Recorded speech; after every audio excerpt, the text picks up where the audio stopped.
I actually went to church this week. Oh, Jesus. Oh, Jesus. I went there, and the second I walk in, I just can't, like, I don't buy into any of it. I went with Nia's mom. We went to church. And what I try to do when I go in there is go above all of it and try to, like, you know, connect with something like Whoopi Goldberg and Ghost. You know, try to connect with something else other than what they're saying. Like, literally, what they're preaching, it's like, you know, you guys had the Holy Wars. You had the fucking Inquisition. I mean, you fucking, you know, when Jewish people after World War II were trying to get their shit back, like the amount of stuff that went into the Vatican. I mean, you were down with the Nazis. Like, how is this played? Like, how did Penn State lose all those victories, right? Lost all those victories, and what happened to the Catholic Church? You know, I've talked about this a zillion fucking times. They have broken on a global level every major fucking commandment that there is, and they just sit there, holy, holy, holy, Baba Buddha Judy. Fucking tell me how to live my life. Yeah, I just don't buy into it. And then the money basket came around. I'm like, I'm not giving these motherfuckers shit. And I was with Nia's mom, and I was like, I don't want to be an asshole in front of her, so I threw $5 in there. $5. I just paid $5 for the fucking defense attorney in a pedophile case. Kind of telling me I'm not going to hell right then for being so goddamn stupid. Yeah, it was. Then they had the guy. They had this Irish tenor guy who was singing all the songs. Keep in mind it. And he would do like this big conducting thing. He was like totally fucking into it to get the crowd going, right? He had this awful suit on that didn't fit him, you know. Looks like he ate donuts and shit. And the preacher gave him a fucking shout out. He goes, this week, we would like to extend a congratulations to that guy over there who can't fit into his sport coat for 20 years of singing songs here at this church. And I want to say here's to another 50 years here at this church. Everybody clapped. And it's like, he's going to be dead in 50. We're all going to be, I'll be dead. Well, maybe not, right? 94. Hey, what's the deal with dentures? That's going to be a sad fucking day. Me fucking wheeling my ass onto the stage, fucking at 94 years old.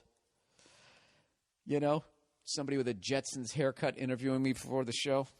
Do you still enjoy it? Do you still enjoy every night that I could get out there and bring a smile to people's faces?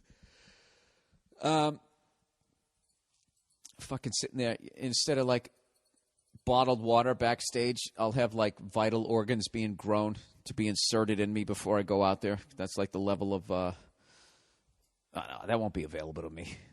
Dick Cheney will have that shit. He'll still be walking around. Anyways, what the fuck was I just talking about? Oh, yeah, for another 50 years there at that church. He's going to be dead.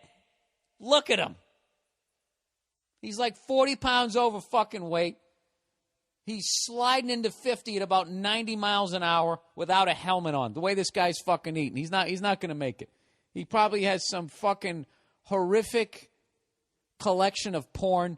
He's not wearing a wedding ring. He's sweaty. Like, what is he doing? This guy's sad. He has no fucking life. I feel bad for him. Let's get him a haircut, get him a gym membership, and how about we make the last 7 years of his fucking life enjoyable? How about that? Why don't we go out and get a harlot for this guy? You know? The physical equivalent to a dozen donuts. He'll be able to relate. You know? I'm not even saying any of that's true, people. That's just what was going through my head when I was there. There was some guy in the pew. I hate that word, pew. In front of me. And he just looked like an evil motherfucker. You know, he was balding. He was like in his, he was like pushing 60. He was tan. he had fucking balding, but he still was dyeing his hair jet black, and he had a pinky ring and a bracelet on. Right there. Pinky ring and a bracelet. You're a dishonest motherfucker. All right? Unless you're a chick. If you're a guy and you're wearing that, you know, that Dr. Vinny Boombat's fucking outfit, that's it. You're a piece of shit. And he just, I don't know, when he looked over me, peace be with you. I want to be like, fuck you. Now, what do you mean? What? You know what it's for. Whatever the fuck you did since last Sunday with your pinky ring and your bracelet. I think, Jesus Christ, I think I was just sitting there judging people. You know, they had altar girls, you know, instead of the altar boys, just to keep the priests honest, you know, which I thought was brilliant. That's a brilliant way to keep them away from little boys, is to let girls do it, because they were all girls. There was no boys there. What else can I trash about it?